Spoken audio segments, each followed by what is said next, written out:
les événements, ça peut vraiment être de réels accélérateurs. Déjà, le réseau, c'est pas forcément le réseau LinkedIn ou uniquement le réseau professionnel. C'est aussi la famille, les amis, Exact. les anciens collègues, les alumni d'une école, d'un programme Erasmus. Parce que vous avez de la valeur, parce que vous avez toute une histoire à raconter. Je suis Patel Kounyema et c'est un immense plaisir de vous accueillir dans ce podcast. Ici, je crée un espace dédié aux jeunes femmes impactantes, un lieu où leurs récits prennent vie. Dans chaque épisode, je m'entretiens avec des jeunes femmes exceptionnelles qui partagent leur histoire authentique, leurs défis surmontés, leurs succès réalisés autour d'un thème bien défini. L'objectif est clair, vous aider à construire votre propre histoire, à puiser dans les forces des expériences partagées pour éclairer votre chemin. Préparez-vous à être inspiré, motivé et connecté à travers les histoires puissantes de ces femmes. Bienvenue dans le podcast des jeunes femmes impactantes.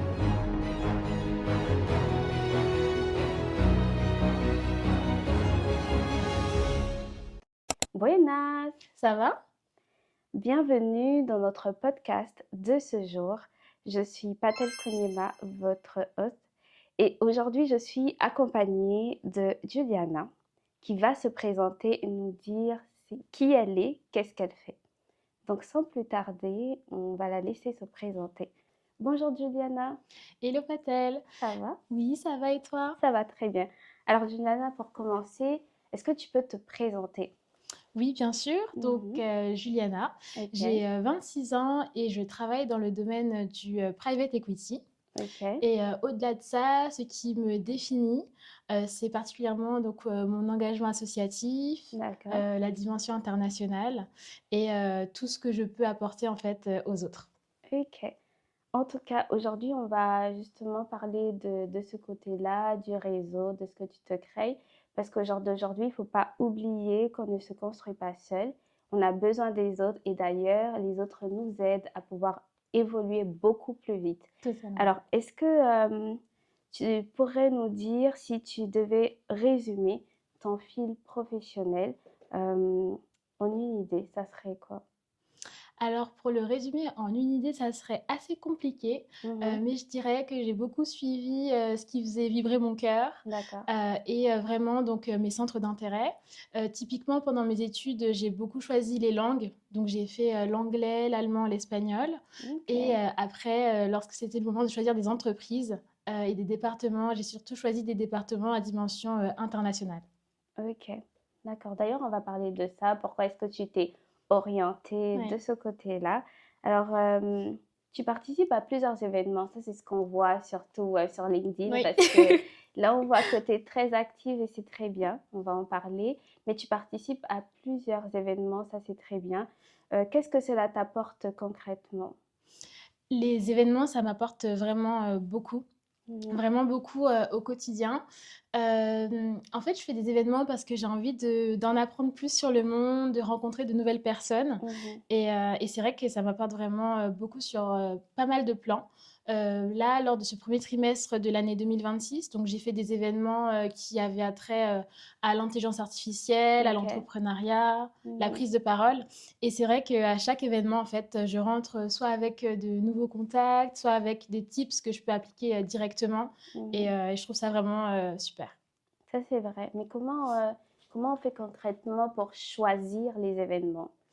Alors pour choisir les événements, je pense que c'est vraiment très personnel. Ok. Je pense Ouais. que ça peut dépendre soit d'un objectif personnel, par Mhm, exemple, en apprendre plus sur soi ou, avoir des tips concrètes pour, prendre la parole en public. Mais mhm. ça peut aussi être en lien avec des objectifs, professionnels. D'accord. Donc, moi typiquement, l'IA générative, l'intelligence artificielle, je fais beaucoup d'événements de ce type-là parce que j'ai vraiment envie de monter en compétences dessus. Mhm, Et en allant à des événements, ben, on peut, sortir de là en ayant de nouveaux prompts, en sachant, bah oui, utiliser les nouvelles, IA ou tout simplement en étant, au fait des actualités, sur ce sujet-là. ça, est-ce qu'il y a un événement qui a eu à, on va dire, déclencher comme un déclic chez toi? Est-ce qu'il y a un événement qui t'a marqué à ce jour?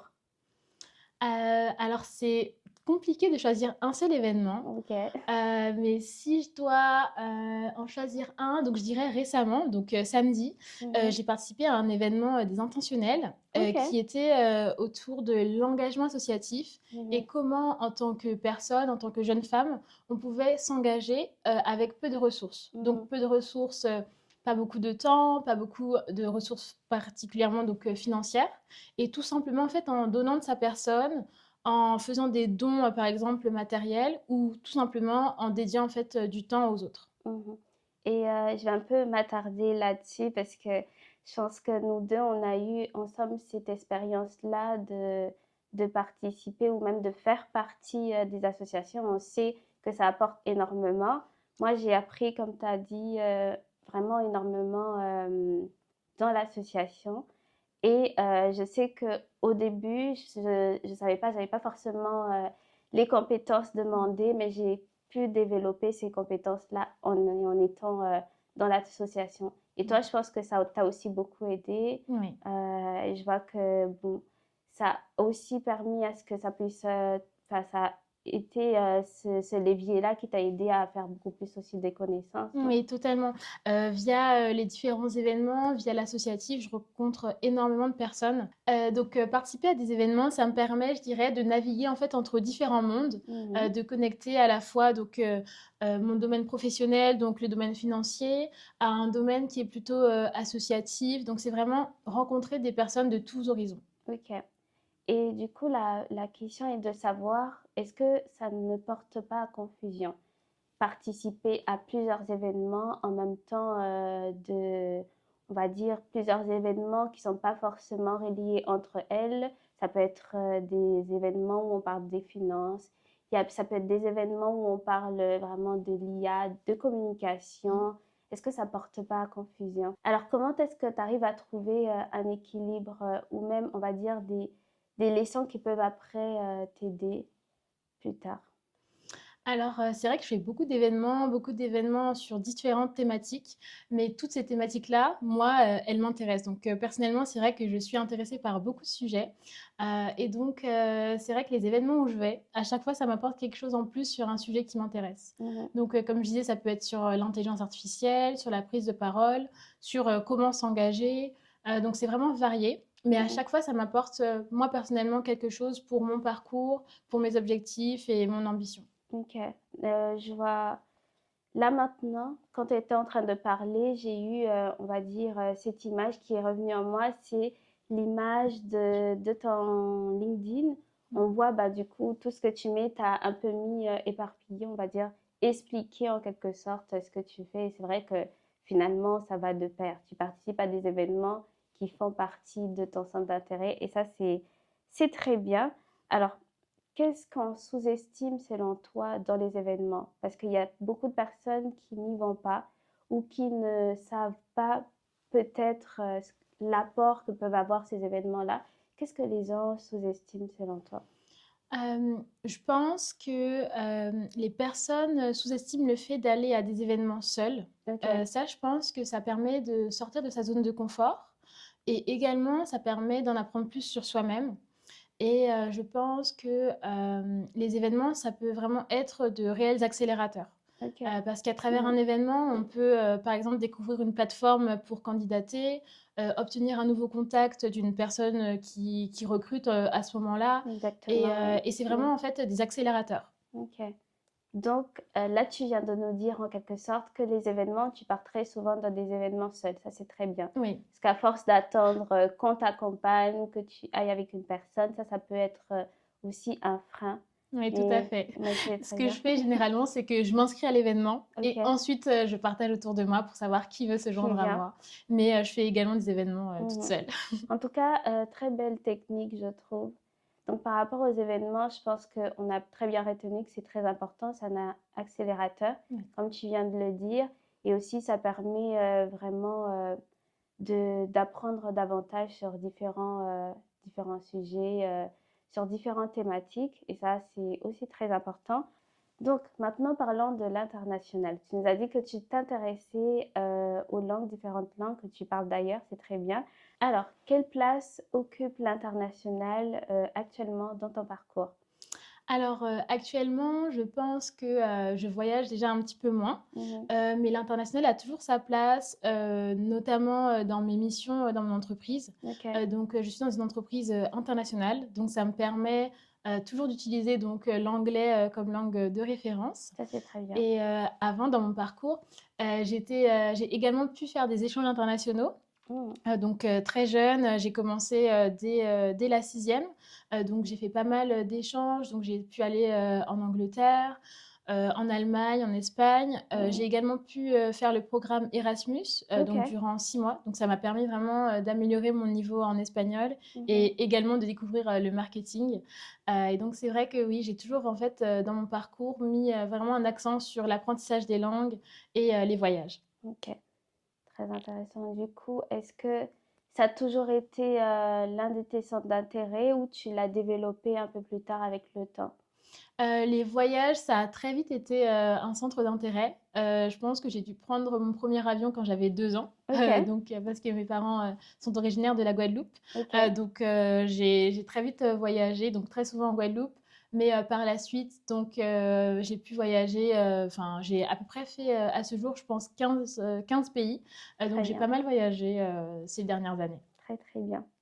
Du coup, ça va même être un appel pour toutes les personnes qui doutent un peu de s'ils peuvent voyager, si elles peuvent voyager, voilà, seules ou pas, voyager. Et je pense qu'aujourd'hui, on apprend énormément lorsqu'on voyage. Moi, je sais qu'il y a une connaissance qui m'a dit quand on voyage, c'est pas juste voyager, aller visiter, même si bah, souvent on peut vraiment le faire avec le but de je vais pour me détendre, mais c'est aussi aller et voir ce qui se passe Ouais, ailleurs. Et pourquoi totalement. pas ramener ça où nous on vit et dans notre vie quotidienne. Ça peut être une habitude, ça peut être voilà, un train de vie. Parce que je sais Exactement. que, par exemple, les Américains, ils font beaucoup de choses après que finalement on finit par, j'ai pas envie de dire copier, mais aussi intégrer dans nos habitudes, dans nos routines, parce que ça nous aide tout simplement. Est-ce qu'il y a des opportunités qui sont venues grâce on va dire, à tout ce que tu fais, à cette ouverture internationale? Oui, tout à fait.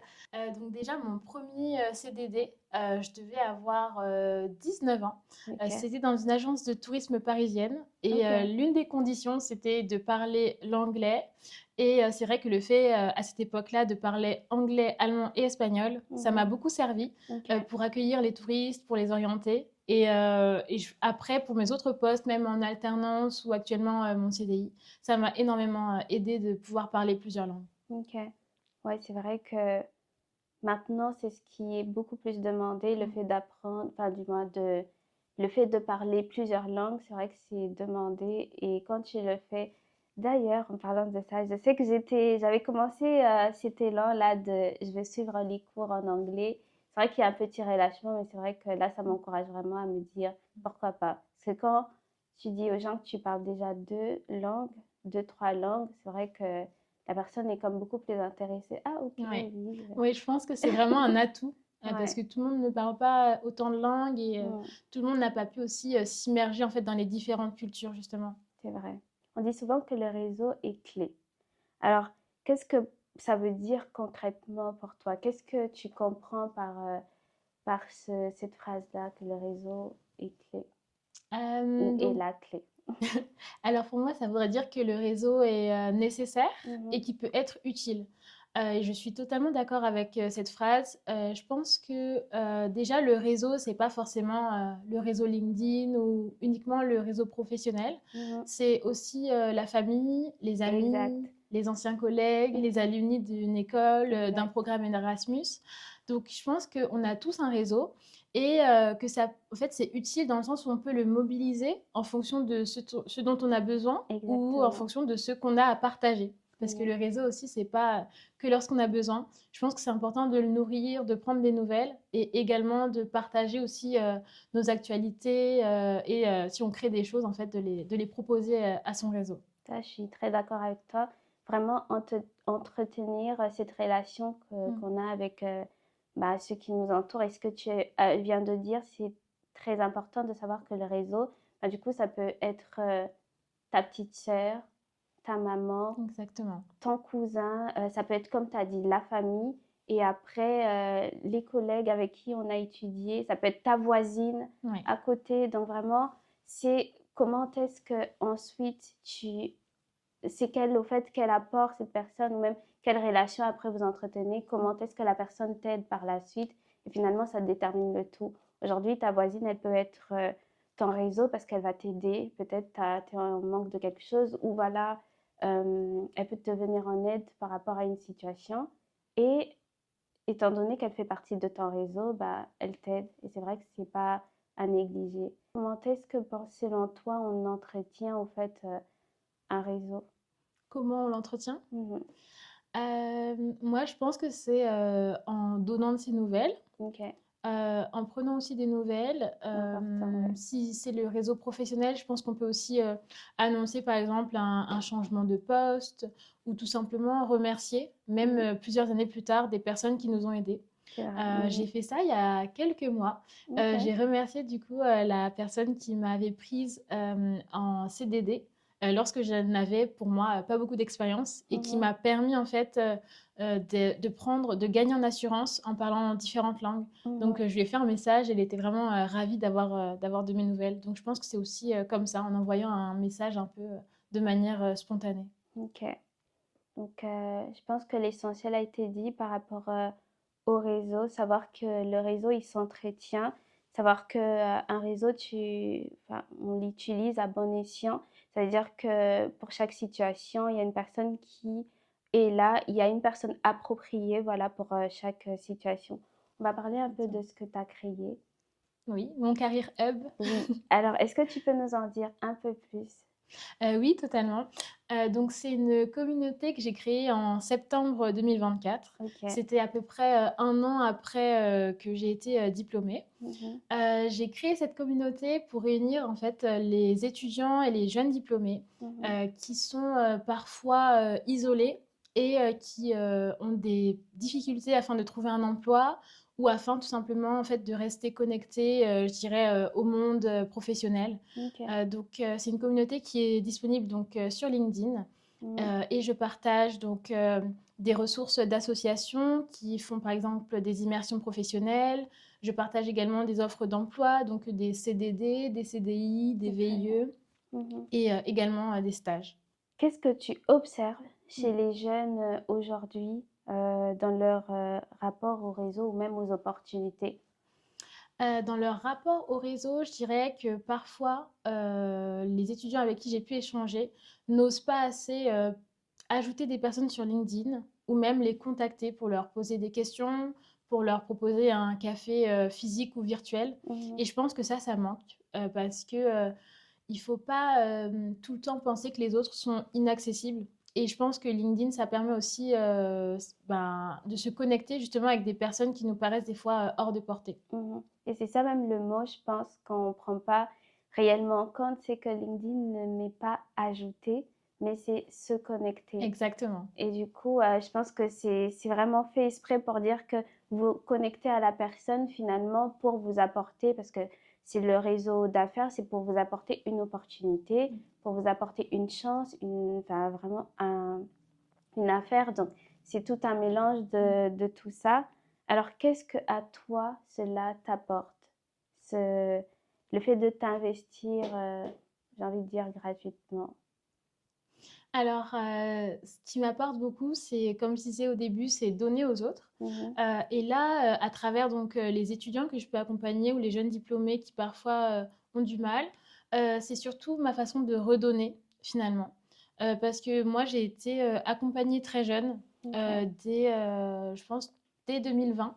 J'ai pu être accompagnée donc, par la Fondation Mosaïque et quelques années plus tard, j'ai débuté le mentorat donc dans diverses associations et donc ce Career Hub, cet accompagnement que je fais bénévolement, c'est vraiment ma façon en fait, d'aider, de partager ce qui moi m'a servi et m'a été utile et donc voilà, c'est une façon vraiment de redonner et d'aider. Et je pense que c'est une très belle mission parce que finalement, ça fait déjà plaisir de donner ce qu'on a, ce qu'on sait. Mmh. Et je pense qu'on apprend beaucoup plus en Ouais. donnant. Ouais. C'est réellement ça le secret.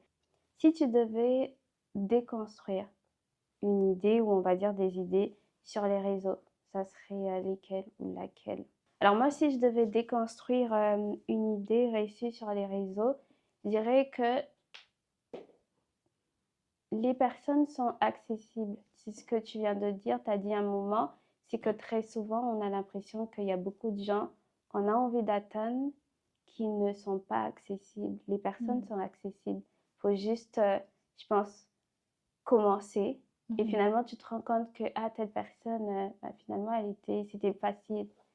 On vient de voir les événements à travers un événement. Tu peux très vite accéder à une personne à travers un message sur LinkedIn, te connecter à cette personne, parler à la personne. Et finalement, comme on dit toujours, on est toujours à une personne proche de la personne qu'on veut réellement avoir. Ouais. Moi, aujourd'hui, je voudrais peut-être atteindre X personnes ne sachant pas que Juliana connaît cette personne.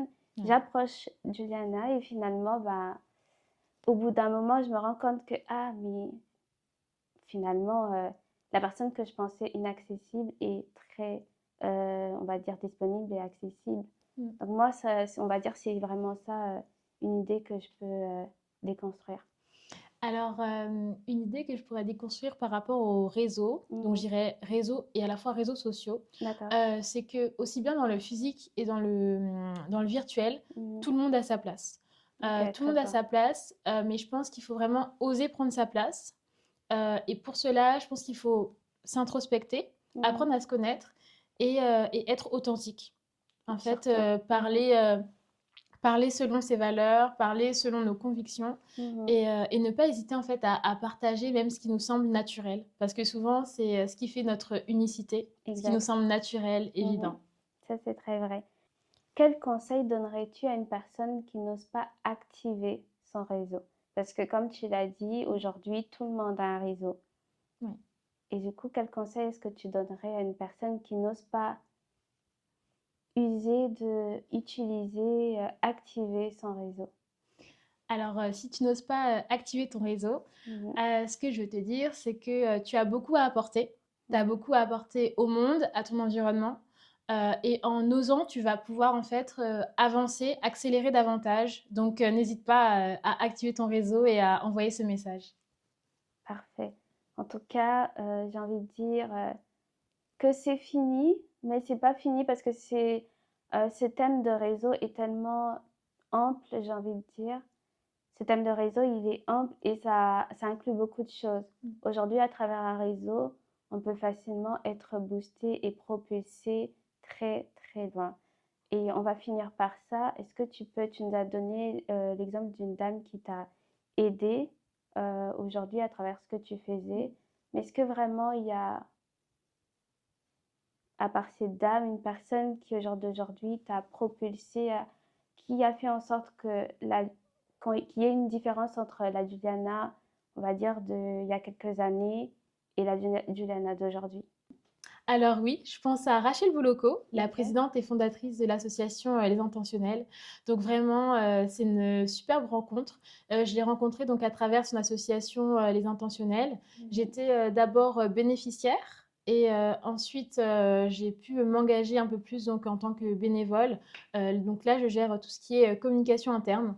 Et vraiment, c'est une super communauté donc de jeunes femmes visionnaires et ambitieuses et ça m'a permis ben, déjà de rencontrer de superbes jeunes femmes, de m'engager donc sur le côté associatif, mais Mhm. surtout d'apprendre à me connaître et apprendre à viser toujours plus haut. Donc Mhm. ça, c'est une très belle illustration du réseau. Le réseau qui nous permet de nous dépasser, de rencontrer du monde et d'avoir accès à certaines opportunités auxquelles on n'aurait pas forcément eu accès. Mhm. En tout cas, bah, je témoigne aussi de la même chose. Aujourd'hui, bah, grâce à ce réseau, on On a a pu se pu rencontrer. exactement. Donc voilà, c'est vraiment une opportunité en plus. Participez à des événements, engagez-vous dans des associations et je pense que ça va réellement changer énormément dans votre vie. Ça va changer. Vous aurez plus d'opportunités parce que ben, finalement, les opportunités, c'est un peu partout. Aujourd'hui, Ça peut arriver dans un événement, ça peut arriver lors d'un anniversaire, ça peut arriver lors d'une fête, ça peut arriver lors d'une réunion, d'un petit déjeuner. Ouais. Donc vraiment, n'hésitez pas, créez-vous un réseau parce qu'ensemble, on avance beaucoup plus vite, ensemble, on va plus loin et ensemble, on fait des grandes choses. Donc j'ai été très, très heureuse d'accueillir Juliana avec moi et je pense vraiment que tout ce qu'elle vient de dire va être bénéfique pour vous. Avant ça, on ne va pas la laisser partir comme ça, elle va nous dire comment est-ce qu'on peut rejoindre, on va dire, la communauté, mais aussi comment est-ce qu'on peut la contacter. Alors, vous pouvez me contacter sur LinkedIn. Donc, c'est Juliana Christmus. Je pense qu'on mettra dans la description du Exactement, ouais. podcast. Et n'hésitez pas donc à m'envoyer un message privé pour rejoindre mon Career Hub. Est-ce que la communauté est que centrée sur les personnes qui sont en Île-de-France? Est-ce que c'est un peu plus vers l'international? Comme ça, au fait, on sait savoir exactement qui peut rejoindre la communauté ou pas. Alors, c'est principalement en Île-de-France Ok. pour les offres de stage, de CDI et de CDD. Mais j'ai aussi des offres qui sont des fois dans les dom-toms, des fois des offres qui sont en Afrique, donc sur le continent africain, donc par exemple en Côte d'Ivoire, au Cameroun. Donc j'ai pas mal d'offres d'emploi un petit peu partout. Donc voilà, vous avez plus d'autre choix que de, voilà, de rejoindre cette communauté qui peut vraiment vous aider. De toute façon, qui ne tente rien à rien. Rejoignez cette communauté et pourquoi pas poser des questions si vous en avez. Je pense que Juliana se fera le réel plaisir de répondre à toutes vos questions. Merci encore. Merci Patel. Merci d'avoir accepté de participer à ce podcast. Ce podcast est vraiment, comme j'ai dit, comme je le dis au départ, c'est pour aider les femmes. Aujourd'hui, il y a une histoire que tu nous racontes, un sujet qu'on développe à travers le thème choisi qui peut aider des personnes qui sont peut-être ou qui étaient réticents à l'idée de participer à des événements seuls ou encore à se créer des réseaux. Aujourd'hui, à travers ce que tu viens de nous dire, je pense que tu vas pouvoir aider plusieurs femmes à pouvoir le faire maintenant sans problème et sans aucune difficulté. Merci beaucoup et à la prochaine pour une nouvelle vidéo, pour un nouvel épisode de podcast.